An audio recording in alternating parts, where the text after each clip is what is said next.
예, 블록체인 아키텍처 둘러보기고요. 그래서 먼저 어떻게 하면 이제까지 배우셨던 블록체인에 대한 부분에서 진행할 수 있을지에 대한 부분을 얘기해 보려고 합니다. 블록체인 아키텍처에 대한 둘러보기고요. 그래서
예, 잠깐 연결이 돼서 예. 그래서 아키텍처에 대한 들여다보기고요. 그래서 퍼블릭 블록체인, 프라이빗 블록체인 얘기를 전체 얘기를 하도록 하겠습니다. 블록체인에 대한 아키텍처 들여다보기에서 아키텍처 교육, 여러분들이 아키텍처 얘기는 많이 들으시죠. 근데 그게 전체적으로 아키텍처라는 건 구성 요소와 구성 요소들의 관계로 보시면 돼요. 그래서 블록체인 아키텍처란 블록체인 요소 기술, 주요 블록체인 기술 아키텍처 소개. 이거는 저희가 이제까지 많이 비트코인, 이더리움, 플래틴, 하이트, 패브릭, 인디, 배수 전반적인 얘기를 쭉 하려고 하는 게 목적입니다.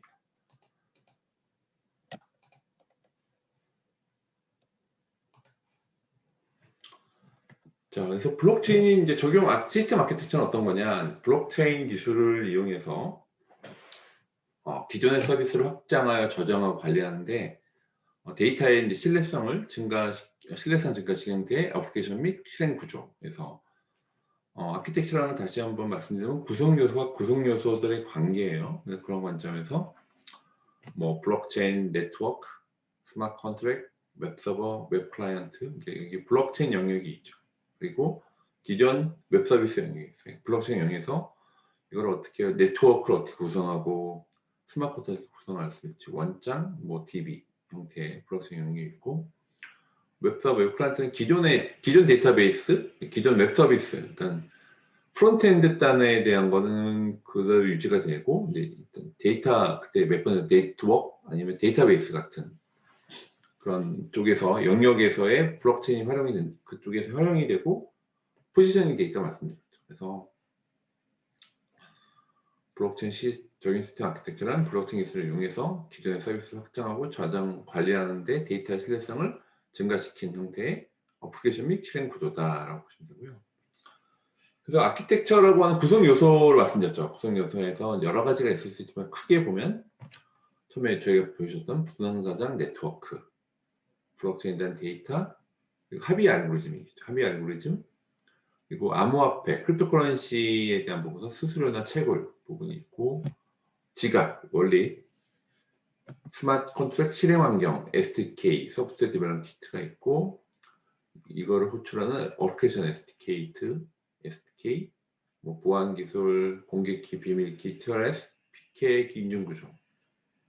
사실 이걸 다르게 여러 가지 구조를 그릴 수 있는 가기부 내에서도 IITP나 따로 이렇게 구성해 놓은 것도 있는데 나중에 참조해서 보시면 되는데 전체적인 아키텍처 구성 요소는 이렇게 좀 많이 얘기를 할 수가 있습니다.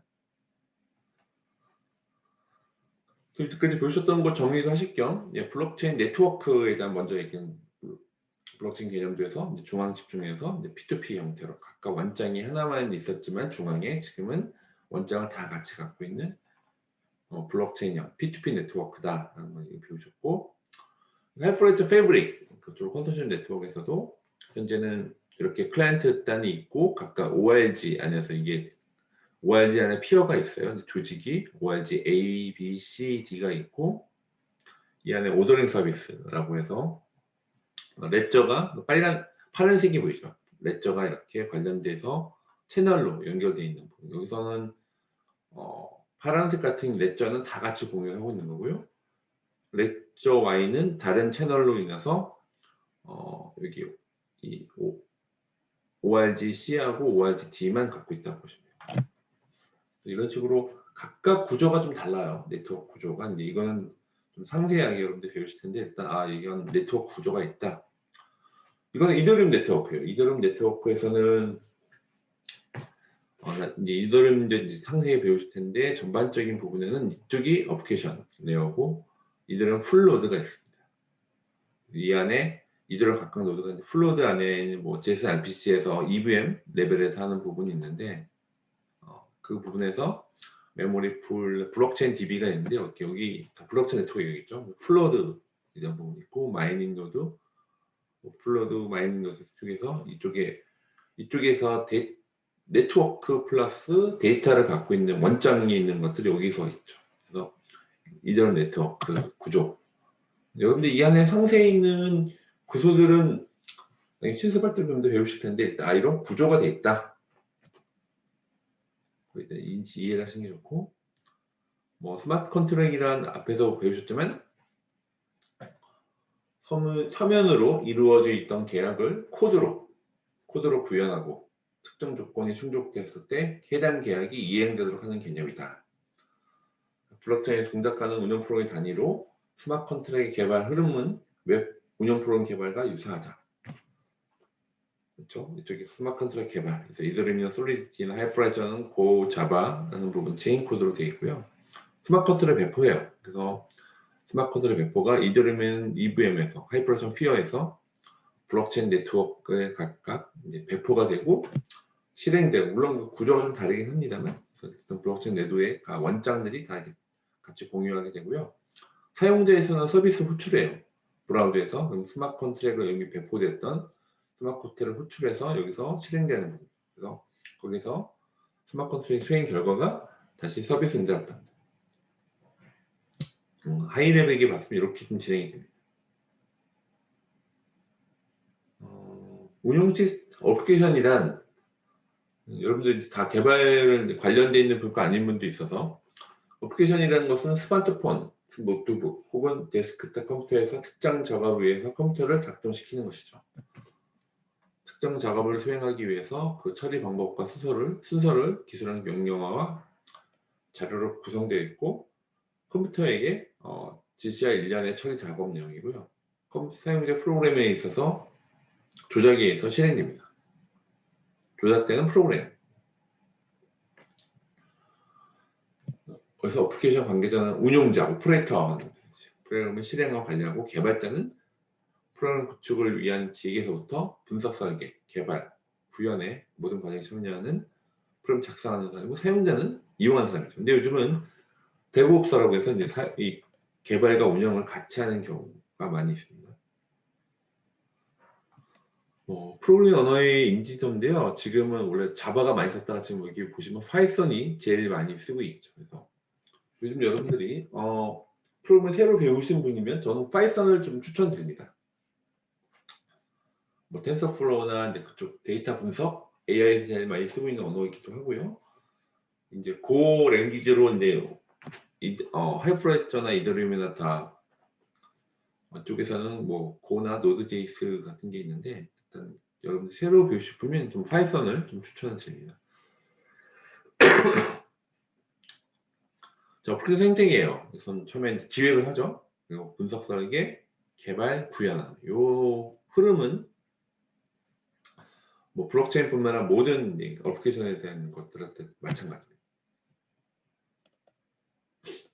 작성과 활용해서 뭐 운영 프로그램, 메일, 은행, 뭐 브라우저 게임 쪽이고, 시스템 프로그램, 시스템 쪽에서는 약간 로레벨 쪽이죠. 웹 서버, 쉘, DB 통신 프로그램. 운영 체제는 여러분들이 사용하고 있는 뭐 윈도우라든지 맥에서 OXX라든지 장치 드라이버, 하드웨어와 사용자, 하드웨어가 있고, 장치 드라이버, 운영 체제, 시스템 운영 프로그램, 사용자, 이런 식으로 다 네트워크처럼 약간 레이어가 나와져 있습니다. 블록체인에서의 어플리케이션이에요. 블록체인 네트워크는 GES라고 고이더리움이라고 해서 블록체인 네트워크를 하는 쪽 네트워크에 관련된 게 있고, 하이퍼레드 패브릭은 부속 네트워크에 있고, 블록체인 스마트 컨트롤은 솔리디티, 이건 이더리움 쓰고, 체인 코드는 하이퍼레드 패브릭 쓰는 스마트 컨트롤, 그리고 웹 서비스, 웹 서버, 웹 클라이언트 데이터베이스가 있어요. 그 하이퍼레저 프로그램 구조라는 것은 이게 이제 말씀드렸던 하이퍼레저 패브릭 IBM에서 만들어서 리눅스 재단에 도네이션 했던 거죠. 그래서 웹 클라이언트 단에서 웹페이지 요청을 해요. 그 웹 서버에서 각각에 대해서 이쪽 CA에서는 뭐 패브릭 CA 클라이언트에 대한 발급을 하게 되고요. 패브릭 네트워크에서 피어가 있습니다.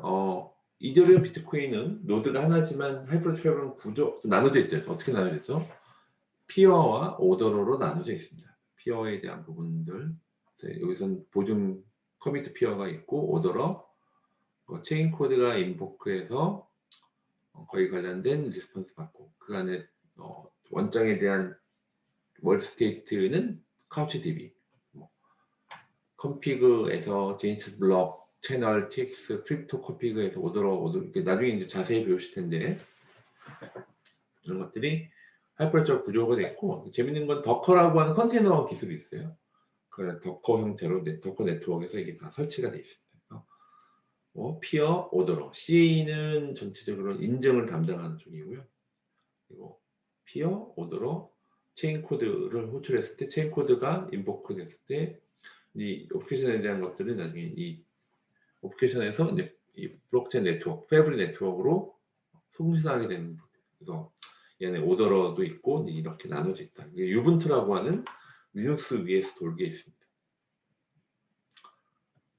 하이퍼레저 관련된 프로그래밍 언어예요. 그래서 이 안에서 쓰고 있는 것 중에서 일반 웹 쪽이 jQuery나 일반 웹 쪽이 있고, 뭐 PHP, 뭐 Node.js 부분이 있고, 속성 관련된 JSON, 자바스크립트 온노테이션, 양 파일 같은 쉘 파일. 그러니까 사실은 하이퍼레저를 제대로 하려면 이게 로레벨부터 다양한 언어들을 구사를 하셔야 되는데, 여러분들 실습할 때는 딱 그 정해져 있는 뭐 패턴에서 그렇게 복사 붙이기 형태로 많이 하실 거예요. 그래서 일단은 이런 이 안에 있는 할 수 있는 언어는 이렇게 뭐 JSON 키밸류 있는 SQL 언어도 있고 여러 가지 이런 프로그램 구조, 프로그램에 관련된 언어도 많이 구성되어 있다.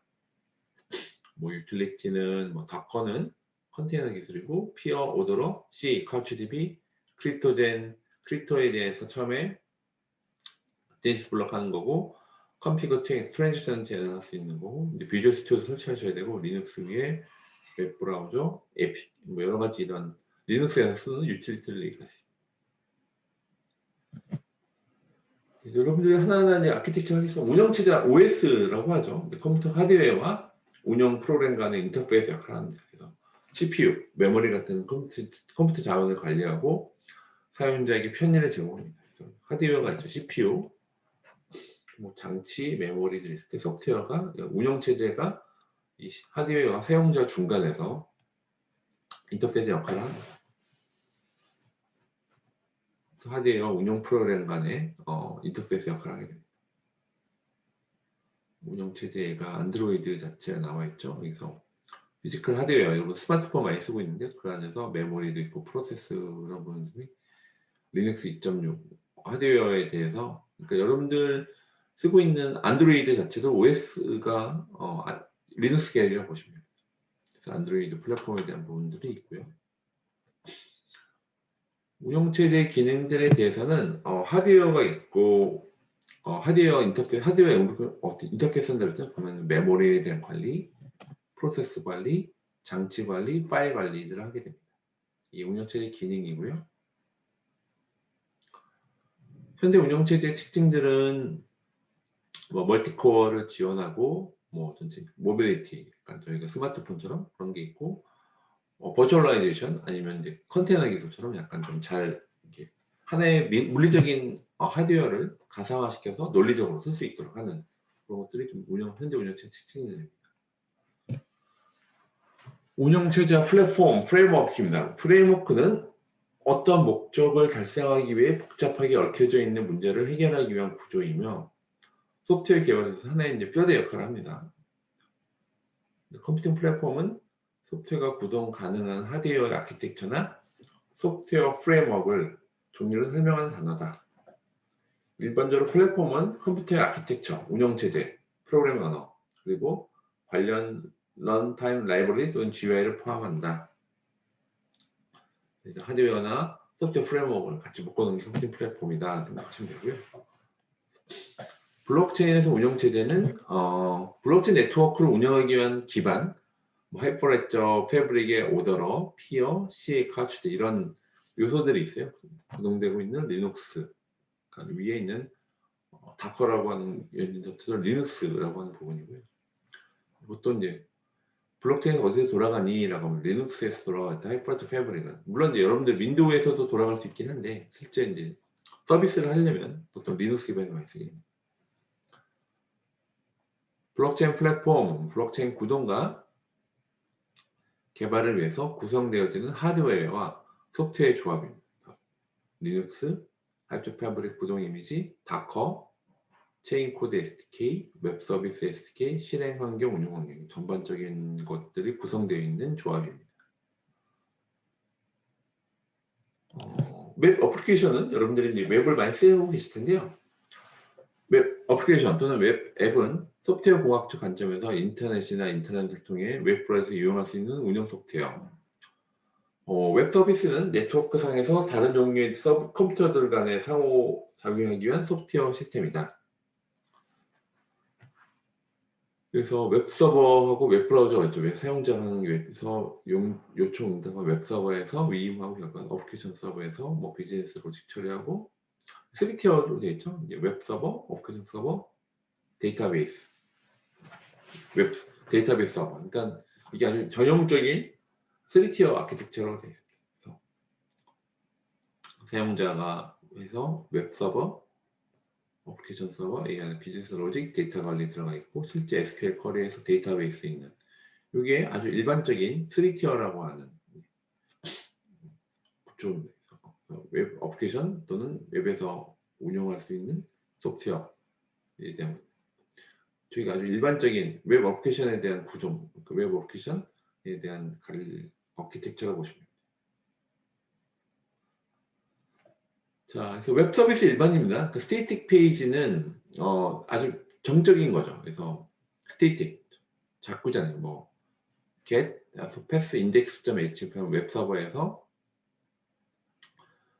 리드 데이터베이스 읽어옵니다. 리드에서 파일 뭐 관련 컨텐츠들이 있었을 때 거기에 대해서 전체 리드만 하고 파일 컨텐츠 뭐 사진이라든지 데이터베이스 파일 시스템 같이 있다고 보시면 돼요. 여기서 스테이터스 응답합니다. 그래서 이런 것들이 여러분들이 웹에서 클릭을 하는 순간에 이렇게 스태틱 페이지에 대해서는 여러분이 클라이언트에서 브라우저에서 클릭하게 되면 웹 서버가 그래서 아파치 웹 서버나 니직스라고 부분이 있어서 그래서 전체 데이터베이스 리드 index.html에 있으면 사진이 있다. 사진에 대한 것들을 응답한다. 이게 스태틱 페이지고요. 다이나믹 페이지는 약간 동적으로 변하는 거죠. 그죠? 구조가 다릅니다. 그래서 처음에 다이나믹 페이지는 인자에 따라 바뀌는 페이지입니다.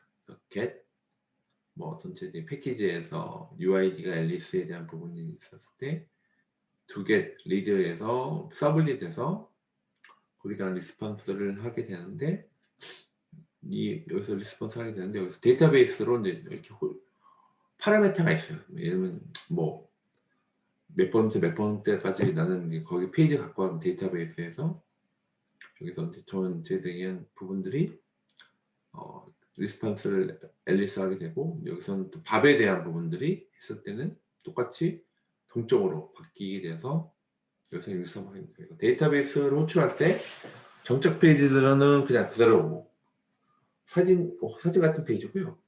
다이나믹 페이지는 뭐 언제부터 언제까지 관련된 거 갖고 와 아니면 누구의 앨리스에 관련된 거 갖고 와 그래서 밥에 대한 이런 것 각각 동적으로 변하는 페이지들입니다. 응답들이 그래서 리스폰스 앨리스고 리스폰스 다 그러니까 동적으로 변하는 페이지다. 웹 서비스 개발 절차입니다. 처음에 서비스 기획을 해요. UI, UX 상세 설계를 하고요. GUI 디자인 시안을 맡깁니다. 스케치, 포토샵으로 생성해서 웹 화면 이미지를 뜨죠. 그리고 웹 퍼블리싱 합니다. 제플린에서 HTML, CSS로 웹 퍼블리싱하고 프론트엔드 개발합니다. API를 이용한 실제 데이터 연결을 하게 되고요. 백엔드는 프론트엔드 개발에 대한 병행해서 백엔드에서 상세 설계서로 DB 설계, 데이터 모델링, REST API 설계해서 같이. 그래서 이게 약간 병행이 됩니다. 이쪽에서 서비스에 대한 것들을 쭉 프론트엔드 단위 가고 병행해서 백엔드 API 개발하기. API 개발은 프론트엔드를 API를 이용해서 실제 데이터 연결하는. 이렇게 서비스 기획부터 프론트엔드, 백엔드 개발 절차를 얘기하는 것이고요. 웹 서비스 기술 요소로는 웹프로에서는 뭐 전체적인 웹 브라우저에서 웹 서버로 응답하는 웹 브라우저, 웹 서버, 웹 브라우저 요청을 받아들이는 쪽입니다. 뭐 아파치 웹 서버 같은 쪽이죠. 웹 어플리케이션은 와스 서버, 웹 브라우저 서버 같은 페이지의 로직, 데이터베이스 운동을 처리하는 웹 어플리케이션, 데이터베이스는 데이터 저장소. 웹 서비스의 기술 요소고요.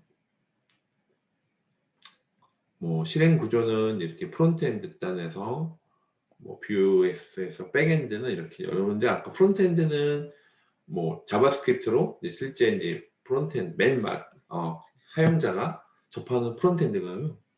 백엔드는 아까 말씀 데이터베이스나 모델링 쪽 하는 처리 여기서 스프링 시큐리티나 스프링 부트에서 뭐 API 컨트롤러 서비스 데이터 트랜스포트 오브젝트 같은 부분이 있고 뭐 데이터 엔티티에서 스프링 데이터 자바에 대한 부분 여기 그러니까 프론트엔드 여기가 백엔드 데이터베이스 연결 이렇게 보는 실행 구조입니다. 보안 네트워크 DB예요. 블록체인 보안 기술은 저희가 앞에서만 배웠던 암호, 해시, TLS, 인증 기술 PKI가 있습니다. 암호화는 이거는 암호는 따로 배우셨기 때문에 비밀을 유지하기 위해서 알 수 있는 암호문이고 평문 누구나 알 수 있는 글이고 암호화하고 복호하는 것은 암호화는 평문을 암호문으로 바꾸는 게 암호화고 복호하는 암호문을 평문으로 바꾸는 거죠. 암호화나 벽화를 수행할 때 양쪽이 알고 있어야 할 수단이 암호화 알고리즘이죠. 근데 약속한 규칙은 암호화 키라고 합니다. 데이터 엔크리션 스탠다드는 데스에 대한 부분들은 1977년에 연방에서 제정되고 평문 64비트 암호화로 암호문 64비트를 바꾸는 56비트 키가 블록을 암호화시킵니다. 암호화 때도 말씀드리긴 했는데 블록 단위를 하는 암호 알고리즘이고요. 평문을 암호화하기 위해서 평문은 64비트 블록으로 나누고 각각을 데스 암호화합니다. 데스 암호로 암호화합니다. 그래서 같은 키를 사용해서 암호화, 버커화를 시행하는 대칭키 암호화 56비트 키로 암호화하고 거기서 데스를 버커화합니다. ASCD 아리아는 Advanced Encryption Standard 알고리즘이고요. 데스 암호 강도는 좀 약해지면서 새롭게 개발된 것이고 향후 30년도 사용할 수 있는 보안성입니다. 128비트 암호화 블록이 있고 다양한 키 길이를 갖출 것으로 공모 조건 선정되고요. CD 알고리즘은 전자상거래, 금융, 무선통신 등에 전송되는 주요한 정보를 보호하기 위해서 한국인터넷진흥원과 국내 암호정보를 국내 수기면 128비트 블록의 암호화 알고리즘입니다. 국내에서 개발된 많은 암호화 프로그램과 보안소리 사용 중이고요. 아리아 알고리즘은 전자정보 구현으로 다양한 환경에 적합한 암호화 알고리즘이 필요해서 개발된 것이고 AS 알고리즘과 마찬가지로 128, 192, 250비트 암호화 키를 지원합니다. 가변 길이 데이터를 고정 길이 데이터로 데이터 지원하는 부분이에요. 해시 펑션은 배우셨죠? 그래서 단방향 암호화 일방향 함수고 이메일 길이의 메시지로부터 고정 길이 해시값을 계산하고 해시값을 고소는 계산 가능하고 메시지가 다르면 해시값도 다르다. 주요 프로그램이나 파일이 원본 그대로인지를 확인하는 물결상 검사에 사용합니다. MD5나 SHA 계열이 있고요. 그래서 역상 정황성이 있습니다. 주어진 출력값에 대해서 HX를 만족하는 입력값 X를 찾는 것이 계산적으로 불가능하다. 제2역상 저항성에서는 주어진 입력값에 대해 만족하는 다른 입력값을 찾는 것은 계산적으로 불가능하고, 충돌 저항성, HX와 해시값이 같다는 경우 만족하는 임의의 두 입력값을 찾는 것은 계산적으로 불가능하다. CQC 알고리즘 얘기예요. 그래서 여기서 NSA 1993년도에 했었고, SHA-1이 1995년, CQ 256 부분이 이제 네 가지 버전이 있고, KCK 201, SHA-3 버전이 2012년에 있었어요.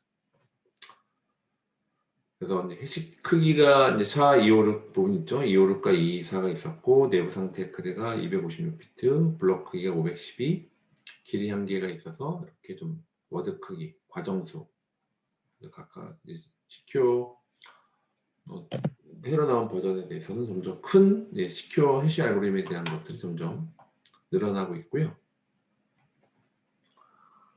그래서 이것도 앞에서 배우셨는데, 메시지 어덴티피케이션입니다. 밥이 메시지 M을 앨리스부터 받았다. 이 메시지가 정말 앨리스가 보낸 메시지가 맞는가? 데이터 오리진 오센피션.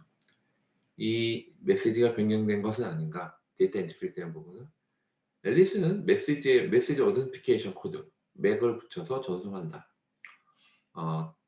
또는 메시지의 전자설명 디지털 시그너처를 통해서 전송한다. 그래서 메시지 어덴티케이션 코드라는 부분은 샌더가 있고 리시버가 있어요. 메시지에서 메시지 어덴티케이션 코드입니다. 키를 갖고 그래서 메시지 어덴티케이션 코드에 대한 알고 있는 것은 맥을 해서 메시지와 맥을 같이 보내요. 그래서 메시지를 리시버 받으면 리시버를 받고, 그래서 메시지를 받고 나서 메시지를 맥을 메시지 어덴티케이션 코드로 하고 여기서 맥을 분리하죠. 그래서 둘이 같은지 안 같은지를 보는 거예요. 이 메시지 어덴티케이션 코드고요. 맥과 비교를 알 수 있는 것은 수신한 메시지가 정말 메시지에서 온 것인지, 사용자 인증, 수신한 메시지가 원래 데이터를 유지하고 있는지, 물결성 두 가지였어요. 그래서 근데 맥은 메시지의 기밀성은 보장하지 않습니다. 그래서 퍼블릭 키 크립토그래피는 비대칭성이에요. 두 개의 분리된 키를 사용합니다. 프라이빗 키 갖고 암호문 복호화를 하고 전자 서명 생성을 합니다. 프라이빗 키로. 퍼블릭 키는 평문을 암호화하고 전자 서명을 검증합니다. 그래서 퍼블릭 키 알고리즘은 저희 관련된 수학적 프로블럼 기반으로 되어 있고, 퍼블릭 키에 대응하는 프라이빗 키를 생성하는 것은 불가능하다. 퍼블릭 키 알고리즘은 키 교환이 필요하지 않다. 그래서 여기서 공개 키 암호화 알고리즘은 소인수 분해 문제를 하는 게 RSA가 있고, ECC 타운곡선에서 이산대소 문제는 타운곡선 함수가 여기 있습니다. 자, RSA 부분이 아까 소인수 문제 하는 거죠. 1978년도에 공개 키 암호화 알고리즘 RSA를 여기 사람 이름을 RSA를 써서 한 거예요. 그래서 관련돼서 인테저 팩토라이제이션 기반 큰 수의 소인수 분해는 어렵다고 하는 부분인 거고, 암호화는 n과 2는 공개키고 2는 공개키였을 때 m은 보내려는 데이터, c는 생성된 암호문. 그래서 이렇게 소인수 분해를 하는 겁니다. 그래서 d는 키를 생성한 바를 가지고 있는 비밀키에서 앨리스가 키를 만들었다면 앨리스는 이 DN을 알고 있고 공개키 EN을 공개합니다. 그래서 밥은 앨리스가 만든 공개키 EN을 알고 있고 EN을 이용해서 암호문 C를 만들 수 있습니다. C는 비밀키 D를 가진 앨리스만 복호할 수 있습니다. 앨리스가 비밀키 D로 암호한 C를 알려면 전자서명합니다. EN을 알고 있는 누구든 C를 복호할 수 있고, 단 앨리스 이외에는 누구도 C를 만들 수 없습니다. 공개키 비밀키를 이용한 암호화 통신의 문제예요. 네, 그래서 공개키 기반의 퍼블릭 키 스트럭처 PKI는 디지털 인증의 생성, 관리, 배포, 사용, 저장, 파기와 공개키 암호화 관리에 있어 일련의 역할, 정책, 하드웨어, 소프트웨어 전체 총칙입니다. 그래서 암호화에서 표문을 암호화해요. 그래서 C의 공개키로 암호화되고 B의 공개키로 복호화해서 보는데 탈취를 했을 때 C가 다시 평문을 해서 할 수 있느냐? 그래서 복호화를 B의 그 개인 키로 복호화를 해서 평문을 할 수 있다. 그래서 B의 개인 키로 복호화를 했을 때는 다른 이제 C에서는 다시 이제 할 수 있는 부분이 없습니다. 공개키에 대한 부분들은 처음에 등록기간, 인증기간, 디렉토리, 사용자 B, 사용자 E에서 인증서 요청을 해요. 사용자 E가. 근데 등록기간이 인증서 발행합니다. 그래서 인증서 발행을 하게 되고 그래서 인증서를 배포를 해요. 그래서 인증서 공개를 해서 인증서 입수하면서 나중에 거기에 관련된 거래에 대해서 수행해서 인증을 받는 부분. 그래서 사용자 A, B 간의 퍼블릭 키 프로세스고요. 자, 이번엔 네트워크 아키텍처. 네트워크도 저희가 앞에서 배웠기 때문에 조금 이제 전체적으로 기억나시죠? 전체적인 뭐 LAN, WAN, 라우터, 뭐 스위치 하는 부분이 배웠었죠. 이런 네트워크에 대한 부분들도 뭐 DNS 서버, 글로벌 ISP에서 이제 라우터가 있고 라우터 안에 네트워크에 있는 부분. 각뭐 네트워크, 각각 코퍼레이트 네트워크에서 라우팅하는 부분.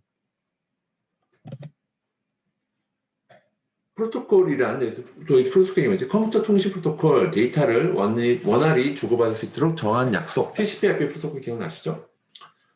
커뮤니티 네트워크 프로토콜은 통신 장비는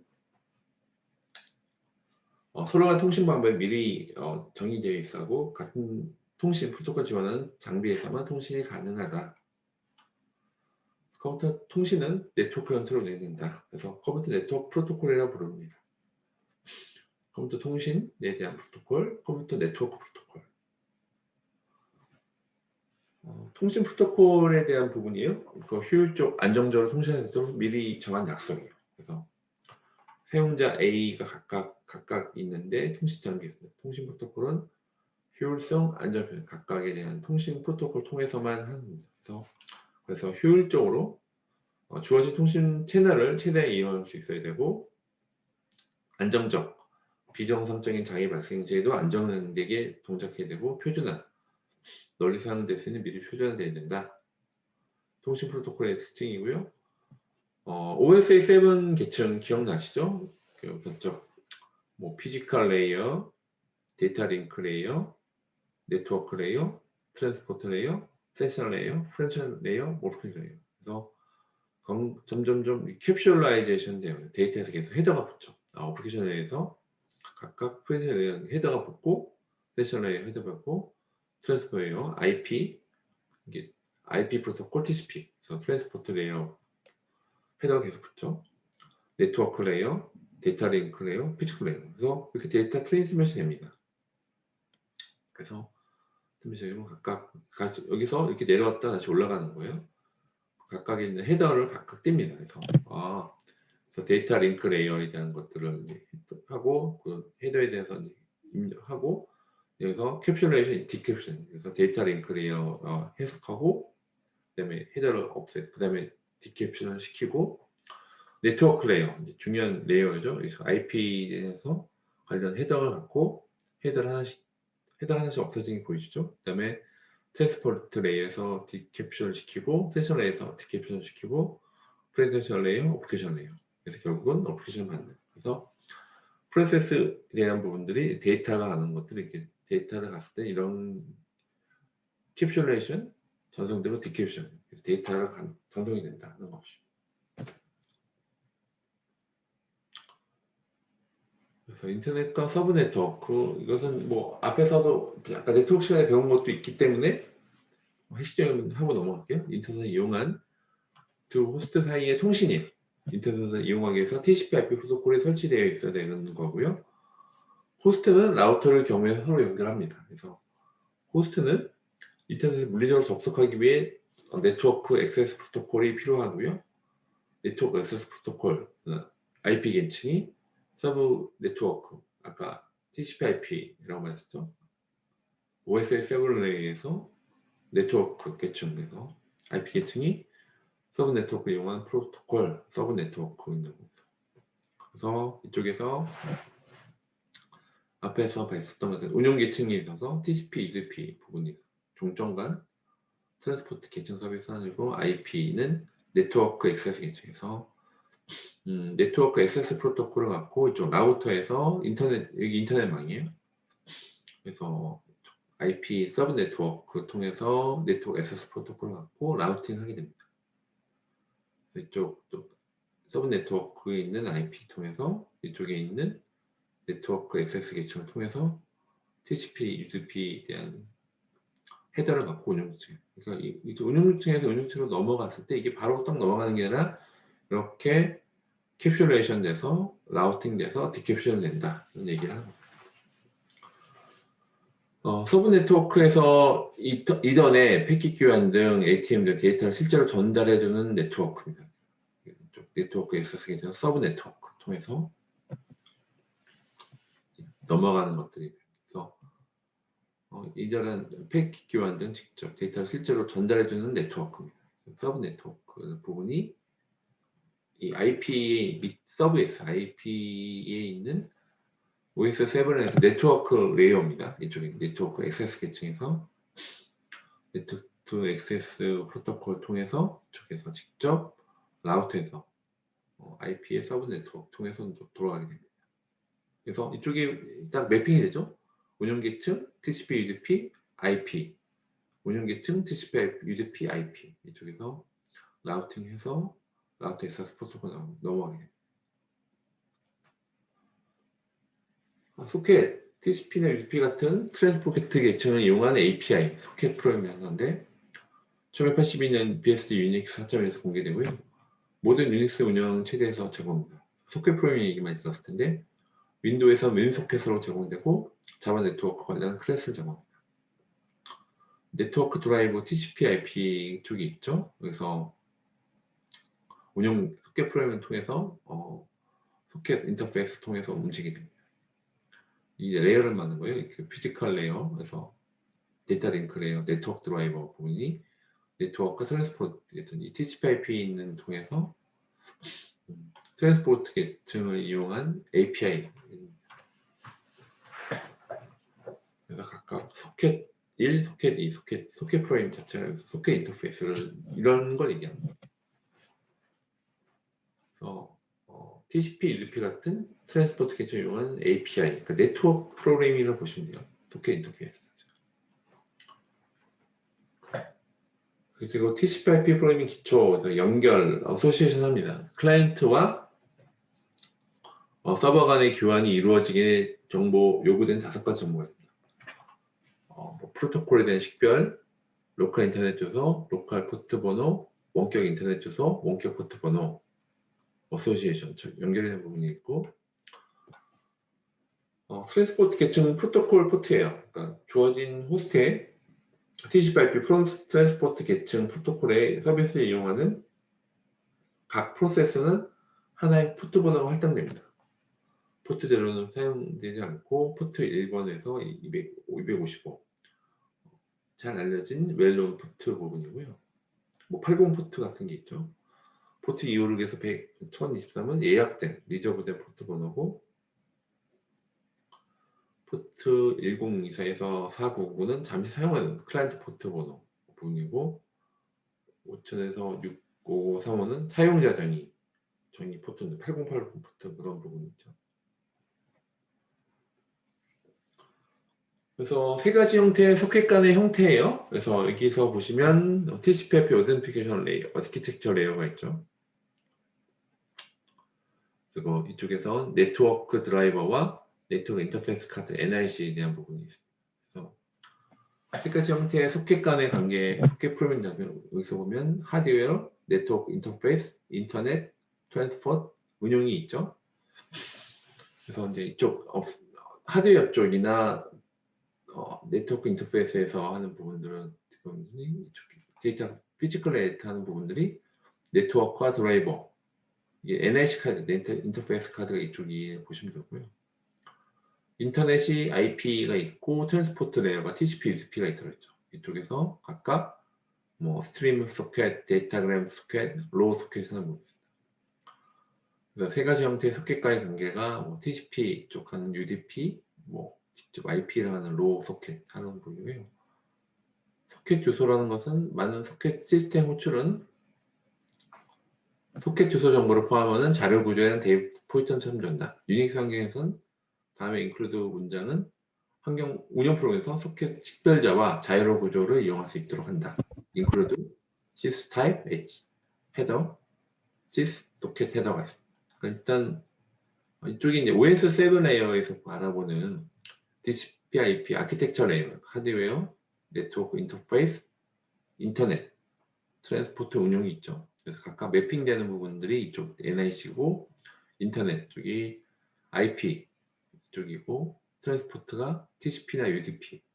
소켓 프로그램은 TCP에 매핑되는 거, UDP에 직접 IP에 하는 부분. 이렇게 프로그래밍 구조가 되어 있다라고 이제 이해를 하시면 됩니다.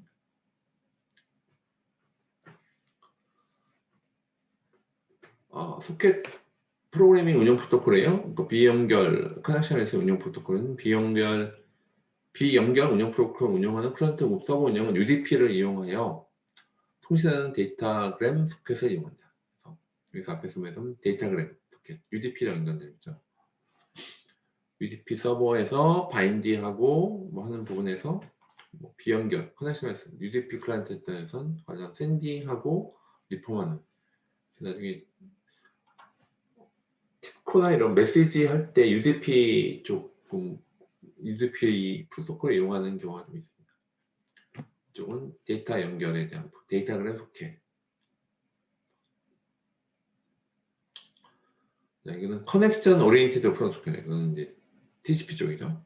연결 지향 운영 프로토콜 지향하는 클라이언트 서버 운영은 TCP 연결을 사용해서 통신하기 위해 스트림 소켓을 한다. 그래서 이걸 제일 많이 TCP 서버, UDP 서버, UDP 클라이언트였죠. 그래서 이쪽에 UDP 서버나 소켓에서 바인드, 리슨, 액셉트, 리시브, 샌드, 크루스 네트워크가 있고 TCP 클라이언트에서 소켓을 해요. 커넥트 합니다. 그래서 커넥션 오리엔티드니까 커넥트해서 관련돼서 그래서 리시브 반 샌드해서 이쪽에 리시브를 하게 돼서 이제 클로즈 소켓 하는 이쪽에 TCP 서버, TCP 클라이언트 따라서 이거는 연결 지향, 이쪽은 비연결하는 쪽. TCP와 UDP의 이제 차이점이 여기서 보이는 부분이고요. TCP 서버 클라이언트 동작 올립니다. 그래서 이제 여기서 웹 클라이언트 단에서 뭐 get HTTP 뭐 엑스랩 이미지 웹 서버를 하게 되면 여기서 이제 한빛북 옛날인데 웹 서버를 했을 때 웹 클라이언트 단에서 부분들은 그래서 이제 웹 서버에서 get을 하죠. 그래서 이제 다시 리스폰스 하는 거죠. 그래서 한복구 인덱스 HTML 이렇게 좀 웹 클라이언트 단에서 이렇게 좀 get HTTP 하면 그래서 웹 서버가 리스폰스 해줍니다. 리퀘스트 리스폰스.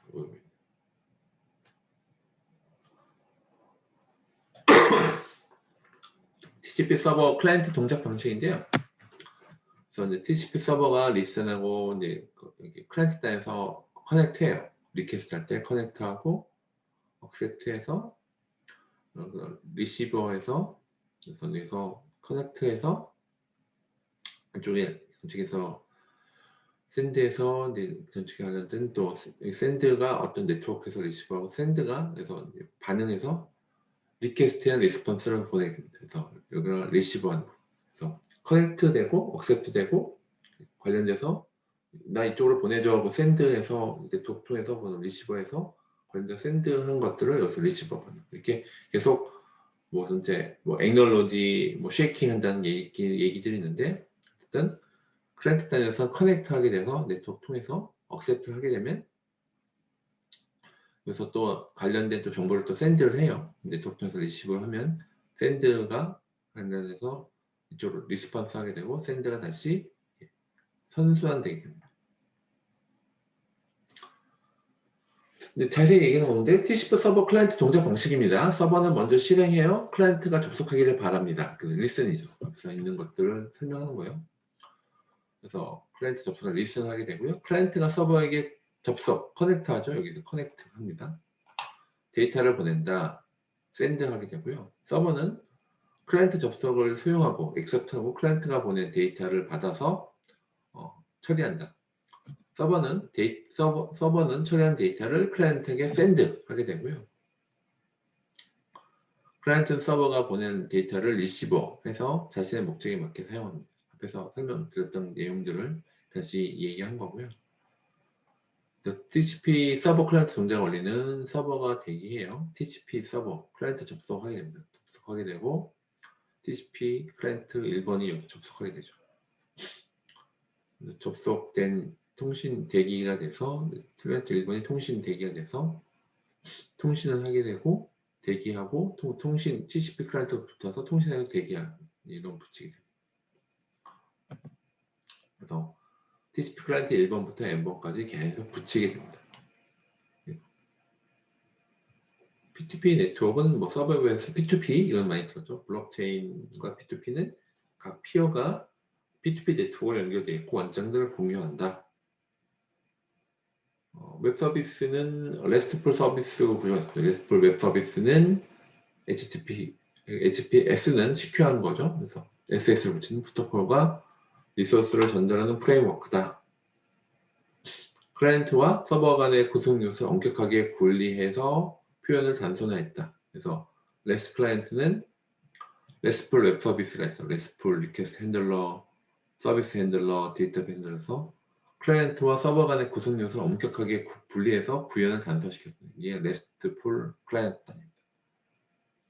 그래서 이거 얘기는 RESTful API가 이 말이 들으니까 RESTful 웹 서비스는 Representational State Transfer 약자인데, 그래서 RESTful Representational State Transfer인데 HTTP나 HTTPS 프로토콜로 리소스를 전달하는 프레임워크.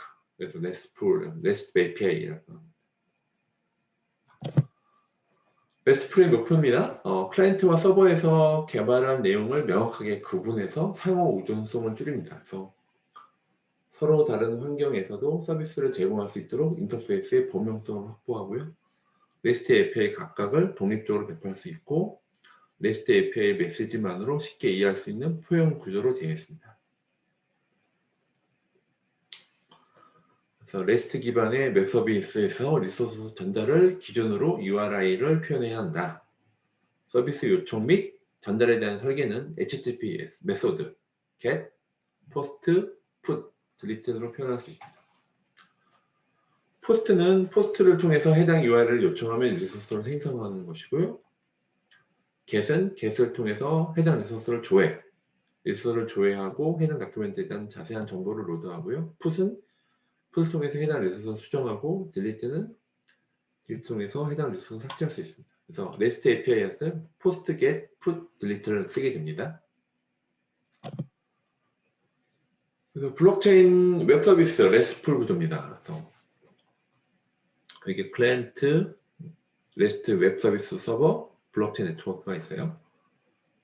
어플리케이션 사용자는 웹 브라우저, 모바일 웹 앱을 통해서 웹 서버에 접근합니다. 웹 서버에 접근하게 되고요. 웹 서버 접근 시 HTTP로 표현된 REST API를 사용하여 리소스 요청을 수행하게 됩니다. 웹 서버는 블록체인 네트워크에 연결되어 블록체인 클라이언트 역할을 수행하게 됩니다. 웹 서버는 블록체인 네트워크의 스마트 컨트랙트를 수행하여 결과를 수용자에게 응답합니다. 그래서 클라이언트가 HTTP 리퀘스트를 해요. 이 REST 웹 서버가 이쪽 블록체인 네트워크에 연결되는 클라이언트처럼 이렇게 돼서 여기서 관련된 부분에서 리퀘스트하고 거기에 컨트랙트를 호출했다면 거기에 리스폰스를 HTTP에서 받게 됩니다. RESTful 구조에 대한 부분이고요. 웹 서비스 프로그래밍 구조에 대한 부분들을 설명드리겠습니다.